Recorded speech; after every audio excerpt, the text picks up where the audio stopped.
President Biden is waking up in his own bed this morning after 8 days in Europe at the G7 and NATO and a nearly 4-hour meeting with Russian President Vladimir Putin in Geneva, Switzerland yesterday.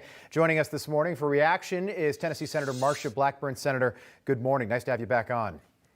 Good to be with you. Thank you so much. Senator, Joe Biden had something very bizarre to say during his press conference when he mentioned 16 U.S. cyber entities that are apparently off limits when it comes to hacking. Take a listen. I talked about the proposition that certain critical infrastructure should be off limits to attack, period, by cyber or any other means. I gave them a list. If I'm not mistaken, I don't have it in front of me, 16 specific entities, 16 defined as critical infrastructure under U.S. policy, from the energy sector to our water systems. What did you make of that? Did he just give Putin a list of things to hack? I thought that this was really rather bizarre. They ought not to be hacking anything. This is part of the problem that we have, whether it's the communist Chinese or whether it's Vladimir Putin and the Russians. We don't want them hacking anything. This is not what they're supposed to be doing. The American people deserve better. And look, when it comes to protecting our virtual space, we have to realize more Americans individually move more of their transactional life online every single day. And because of that, we have to make certain that this virtual space is safe.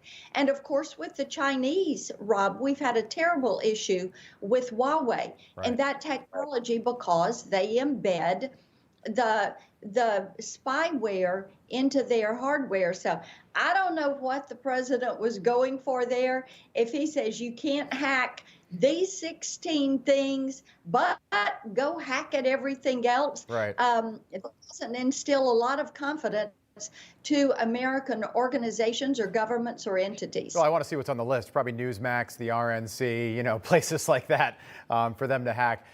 Something that was not addressed yesterday, you just touched on this, but it might be the elephant in the room here. It's Russia and China and the fact that they might be working together now to hurt us. Should that have been addressed in some way yesterday?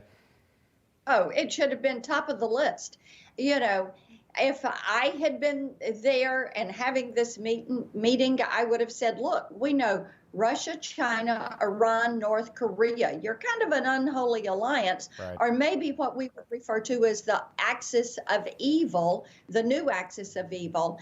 And we want you to know we're watching very closely what you are doing with China, with Iran. We are watching what you're doing when it comes to dealing with North Korea. So, of course, that should have been on the list. So Vladimir Putin, former KGB trained propagandist. Very bizarre also that these press conferences were held separately.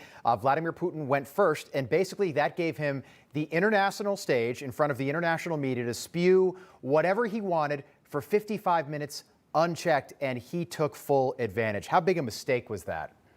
Oh, I think that was a terrible mistake. The leader of the free world should have gone out there and set the tone and tenor and the message on this meeting. But instead, they let Putin go out there and set the tone, the tenor, and the message on this meeting. And then you had President Biden come in and try. He was completely on defense.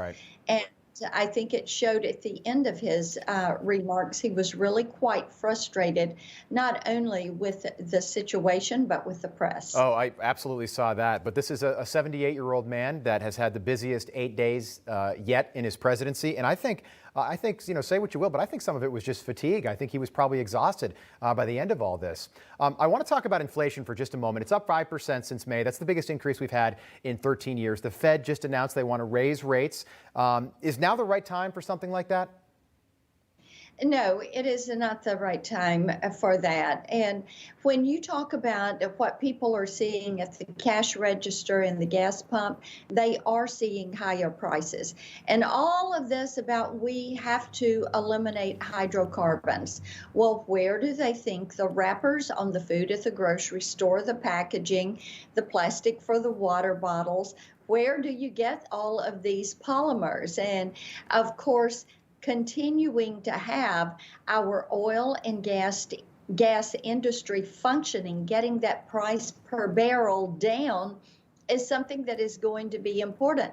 And you look at the decisions of the Biden administration, and Rob, when we talk about inflation, this is of their making. When you talk about the pressure at the gas pump, look at the Keystone Pipeline. Look at this ridiculous decision on the Nord Stream 2 that gives Russia a great big fat paycheck to go spend it and then harm our allies. People are paying attention to this. You know, you're looking on your screen at fresh produce. When you put the bag, where do they get the polymers to make that bag? People need to think about this. The logistics, the transport, the delivery of every bit of this food, you are going to have those hydrocarbons, and Joe Biden is running the cost up of every bit of this. The other thing, I was talking with a manufacturer of snack foods, the oils that they use for this, the aluminum wrapping that they use for the packaging.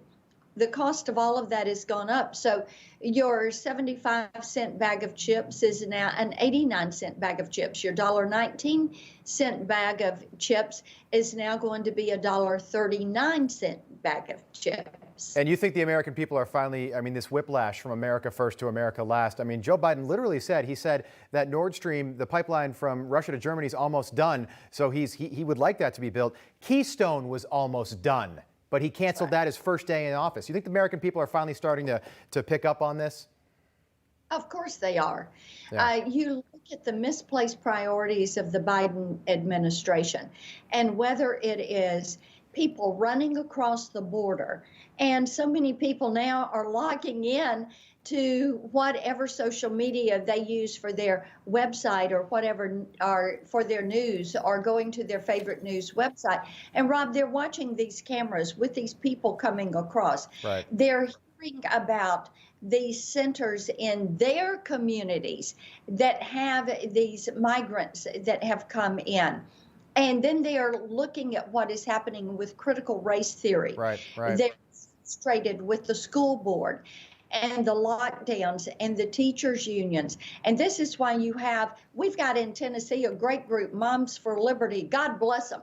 They're out there, they're these decisions. I like that. And this is where moms, security moms, are standing up and they're saying, it is about my children, it's about their education, it is about their health care, it is about getting government off my back. Absolutely. Yep. You guys are messing it up. Senator, we appreciate you coming on with us again. Thank you so much for the insight. Look forward to seeing you again. Got it. Thanks. All right, that is Tennessee Senator Marsha Blackburn joining us there. Hey, I'm Rob Finnerty. Thanks for watching. If you enjoyed this video, please join the conversation in the comments below. Don't forget to subscribe, too. Hit the bell icon to be alerted to breaking news. And remember, there's a whole lot more on Newsmax TV, America's fastest growing cable news network. Newsmax TV, we're real news for real people.